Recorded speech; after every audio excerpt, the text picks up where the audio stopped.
C'est l'émission spéciale L'œil de Memphrey, deuxième édition qui se poursuit. On va parler financement dans les prochaines minutes, mais d'abord et avant tout, s'il y a un journaliste qui connaît bien la région Memphrey-Magog pour y couvrir l'actualité depuis plusieurs années, c'est Christian Caron, mon collègue du Journal de Magog. Bonjour Christian, bienvenue avec nous. Bonjour José. Tu vas nous accompagner tout au long de la semaine. Quel sera ton rôle dans L'œil de Memphrey?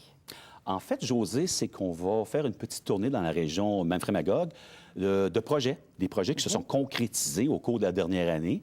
Il y a des gens qui ont fait de belles choses et ils vont nous faire un tour d'horizon de leur réalisation.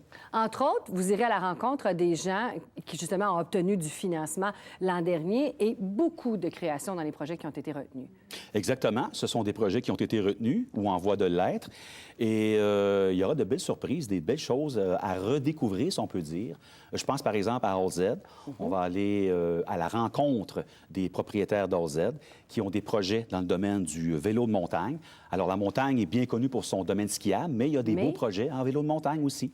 À AllZ. Des projets qui n'ont peut-être pas été retenus, mais qui tout de même ont bénéficié de l'accompagnement du CLD. Je pense aux gens de Planche au carré, entre autres.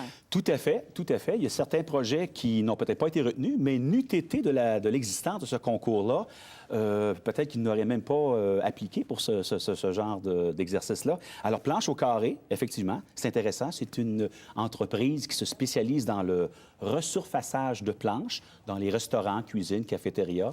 Alors, c'est pour augmenter la durée de vie de ces planches-là. Alors, c'était un petit créneau qui était encore pas développé. Et puis, c'est une idée très novatrice. Tu prends la route pour nous cette semaine? Oui. On te retrouve dans les prochaines 4 émissions. Tout à fait. Merci, Christian. Merci. Maintenant, on a une idée. Par contre, quand arrive le temps de la financer, parfois c'est angoissant, ça fait peur. Annick Morin, vous êtes directrice des comptes au Centre financier des entreprises Desjardins. Bienvenue, merci d'être avec nous. Merci à vous. Quel est votre intérêt à vous impliquer dans ce projet-là? En fait, il y en a plusieurs. Je vous dirais que d'heure et d'office, Desjardins Entreprises, c'est un partenaire financier coopératif. Donc, à la base, on souhaite collaborer au développement économique de la région, plus particulièrement pour la MRC en lien avec le projet L'œil de Memphrey. Alors, on collabore comment? On collabore par une implication, une coopération. On le fait déjà à travers différents programmes qui existent. Alors, ça peut être par la Fondation Desjardins, ça peut être par le microcrédit, ça peut être par la relève culturelle collégiale.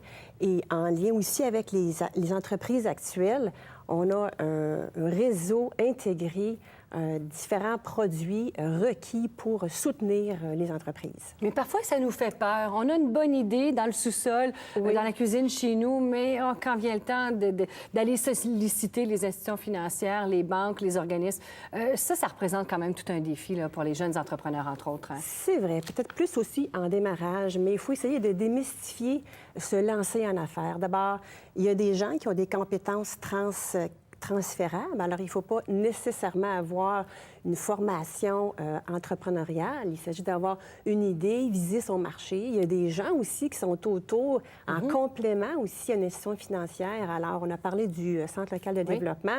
Alors, c'est une bonne piste, ça aussi, d'accompagnement pour voir clair et encadrer vraiment sa démarche. Développer le plan d'affaires. Tout à fait. Parce que c'est la base. Là. Lorsqu'ils arrivent chez vous, dans le fond, il y a une bonne partie du travail de fait. Il y a déjà. un bon travail de fait, exactement. Alors, ça permet aussi de camper l'idée sur le projet à venir. Mais Desjardins, un partenaire majeur de la deuxième édition, une belle initiative pour stimuler justement la création de projets dans la région, vous pensez? Ah oui, tout à fait. Puis on est vraiment là pour rendre accessible un service financier de qualité, donner aux entreprises un service conseil, un soutien avec beaucoup de considération parce que chaque projet est important.